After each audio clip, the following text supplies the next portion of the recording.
जी तो स्टूडेंट्स, इस वीडियो में मैं आप लोगों को ग्राफ का तीसरा पोर्शन समझा रहा हूँ। यानी पहले तीसरा पोर्शन मैंने इसलिए बोला कि पहले दो पोर्शन में मैंने आपको ग्राफ की पहले में पहचान बताई सारी, और दूसरे पोर्शन में मैंने आप लोगों को स्केल सेट करने सिखाए। स्केल सेट करके और इसको मैंने ग्राफ के ऊपर बिग डिवीजन तक लगवाया था। अब तीसरी जो वीडियो है, अब ये जो मैं बना रहा हूँ, इसमें मैं आप लोगों को जो डाटा सिखा रहा हूँ, ये जो हमें वैल्यू गिवन होगी या प्रैक्टिकली हमने परफॉर्म की हुई होंगी, इनको ग्राफ के ऊपर लगाना है। मतलब जैसे कि ये लिखा हुआ है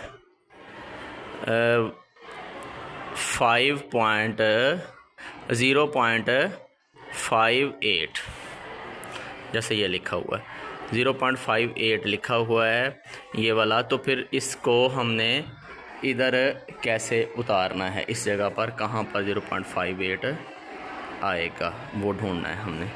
तो उसके लिए तरीकाकार हमारा ये होगा कि हम यहाँ से जो हमने बनाया था, इधर से स्मॉल डिवीज़न की वैल्यू उठाएंगे। x के लिए x के साथ और y के लिए y के साथ स्मॉल डिवीज़न वैल्यू उठाएंगे और यहाँ पर इसके ऊपर डिवाइड करते रहेंगे, तो ये हमारे पास आंसर बनता रहेगा। क्यों ऐसा करेंगे, ये देखो ना, स्मॉल डिवीज़न का मतलब है कि एक छोटी लाइन, जैसे x की एक छोटी लाइन अब कितने की बन रही है 0.1 वोल्टेज की, और y की छोटी लाइन y एक्सेस की तरफ कितनी बन रही है 0.02 की।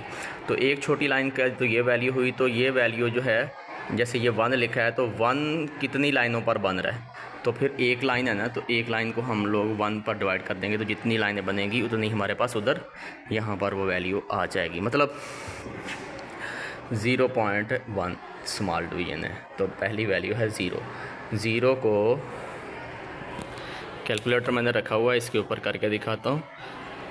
0 डिवाइड ये वाली वैल्यू x का कर रहे हैं ना डाटा, पहले x का कर रहे हैं, तो 0.1 है, तो डिवाइडेड बाय 0.1 आंसर हमारा 0 आ गया। तो 0 को यहाँ पर हम लोग मार्क कर लेंगे कि पहली रीडिंग 0 बन गई। अब ये 0 तो आ गई। अब ये है 1, अगली वैल्यू 1 है, तो 1 को भी 0.1 पर डिवाइड करेंगे, तो 1.1 पर करेंगे तो 10 आंसर आएगा। तो ये 10वीं लाइन आ गई, तो 10वीं लाइन को मार्क आउट कर देंगे। अच्छा, अब इस तरह 2 को करेंगे तो 0.1 पर, तो 20वीं लाइन, 3 को करेंगे तो 30वीं लाइन, अगली को करेंगे तो 40वीं लाइन, अगली को करेंगे तो 50वीं लाइन। ये बाय चांस ऐसा हो रहा है कि ये बिग डिवीजन्स के ऊपर ही सारी लाइनें आ रही हैं। तीसरी के लिए ये, चौथी के लिए ये, 5, ये बाय चांस ही हो गया कि जो से नंबर हमने बिग डिवीजन बनाई थी उसी के ऊपर ही सारी रीडिंगें आ रही, वरना ये बीच में भी किसी लाइन पर आ सकती हैं वैल्यूज़। ये देखो, ये सारी वैल्यूज़ को मैंने यहाँ पर x की सारियों को हाईलाइट कर दिया। ये x की सारी वैल्यूज़ को हाईलाइट मैंने कर दिया यहाँ से देखते हुए। अब y की बारी आ गई, तो y की एक छोटी डिवीज़न है 0.012 और ये रीडिंग है, तो 0 जब इसको 0 पे डिवाइड करेंगे, 0 को इस पे डिवाइड करेंगे, तो सारी बात 0 जिससे भी उसको 0 कहा देता है, तो यहाँ पर y के लिए भी रीडिंग 0 आ गई। इसी तरह अगर मैं यहाँ पर देखूँ तो अगली रीडिंग है 0.26, तो 0.26 ढूंढना है, यहाँ पर किस जगह पर आता है 0.26। तो फिर इसके लिए मैं यहाँ से अगर देखूँ तो 0.26, तो ये एक छोटी की वैल्यू है, 0.26 पर डिवाइड कर देंगे। तो इधर कैलकुलेटर पर आता हूँ मैं, ये पहली सारी वैल्यू इसको न्यूट्रल किया कैलकुलेटर को। 0.26 डिवाइडेड बाय ये कितनी है 0.012, तो आंसर क्या आया 21.6। तो इशारिये में लाइनें नहीं हैं हमारे पास, पॉइंट में डेसिमल में लाइनें नहीं हैं, तो फिर 21वीं लाइन तक हमने गिन लेना है। तो ये जैसे गिना, यहाँ तक 10 लाइनें, यहाँ तक 20 और एक छोटी लाइन 21, तो 21वीं पर मार्क आ गया, 2 बन गई वैल्यू। तीसरी है 0.36, तो 0.36 को देखते हैं। 0.36 डिवाइडेड बाय 0.012, आंसर आ गया 30 नंबर लाइन।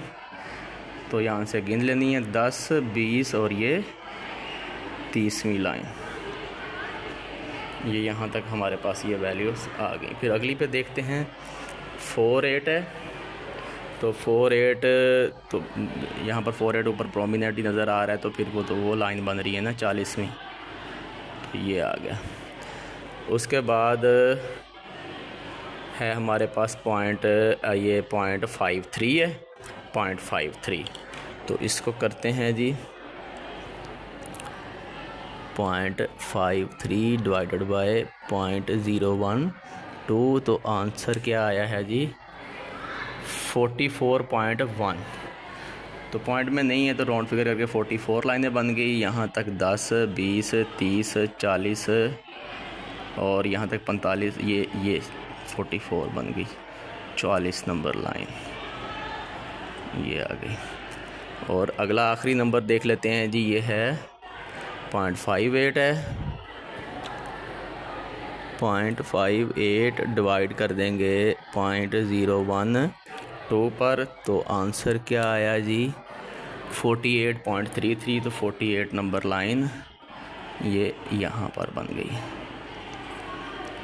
तो ये मैंने वैल्यूज़ यहाँ पर लगा दी। इधर को देखें तो 1, 2, 3, 4, 5, 6, इधर को देखें तो 1, 2, 3, 4, 5, 6, ये जितनी थी यहाँ पर ये आ गई। अब इन सारी वैल्यूज़ को, पहली वैल्यू का सेट ये है, तो इसको उठाते हैं 0, 0 दोनों का, तो दोनों का 0, 0 यहाँ पर ये, तो पहली का तो मार्क यही बन जाएगा। दूसरियों का सेट ये है, x की वैल्यू 1 है और वो दूसरी ये दूसरी है, तो ये दूसरी ऐसे जाएगी और यहाँ से दूसरी ऐसे आएगी, तो ये इस जगह पर मिल गई। ये दूसरा पॉइंट, इन दोनों का क्रॉस पॉइंट आ गया। अगली तीसरी, तो तीसरी ये आ रही है, ये सीधी यहाँ से आ रही है, और ये तीसरी यहाँ से ये इस जगह पर मिल गई। और इसी तरह चौथी जो ये तो सीधी ऊपर ही आ रही है ना, तो यहाँ से देखते हैं चौथी, ये यहाँ से ये इस जगह पर आ गई। और पांचवी, ये चौथी लाइन है 5वीं रीडिंग के लिए ये, तो ये इस जगह पर आ गई। उसके बाद ये 8वीं लाइन है, ये इस जगह पर आ गई। ऐसे करके हमारे पास पॉइंट्स ये आ गए। अब इन सारे ऐसे करके आपने पॉइंट्स, क्रॉस पॉइंट्स ले लेते होते हैं 2-2 का, ये वैल्यूज़ का सेट, फिर इसका सेट, फिर इसका, इन सारों के ऐसे करके क्रॉस पॉइंट के साथ ये यहाँ पर बनते जाएंगे गिवन वैल्यूज़ के साथ। फिर उसके बाद हमने ये करना है कि अब हमने इन सारे पॉइंट्स को आपस में मिलाना है, और एक पॉइंट से दूसरे स्केयर रख के मिला लें, या जैसे मैं ये फ्री हैंड इनको मिला रहा हूँ, इसकी इस तक लाइन, इसकी इस तक लाइन, फिर इसकी इस तक लाइन, ये और ये। तो ये ग्राफ अगर गौर करें तो ये ऐसे जाता जाता ये कर्व सा बनता जा रहा है इसके ऊपर, तो ये लीनियर नहीं है, इसमें कर्व है, तो इसका मतलब ये है कि ये नॉन ओहमिक की एग्जांपल है। ये देखें यहाँ से ये रेजिस्टेंस भी कांस्टेंट नहीं है और ग्राफ भी लीनियर नहीं है, तो इस पूरे ग्राफ का रिस्पॉन्स हमें क्या मिला इस सारी डाटा का, क्योंकि ये नॉन ओहमिक है, या इसको कह सकते हैं इट्स नॉट अबे ओहम्स लॉ। ये टोटल ग्राफ है।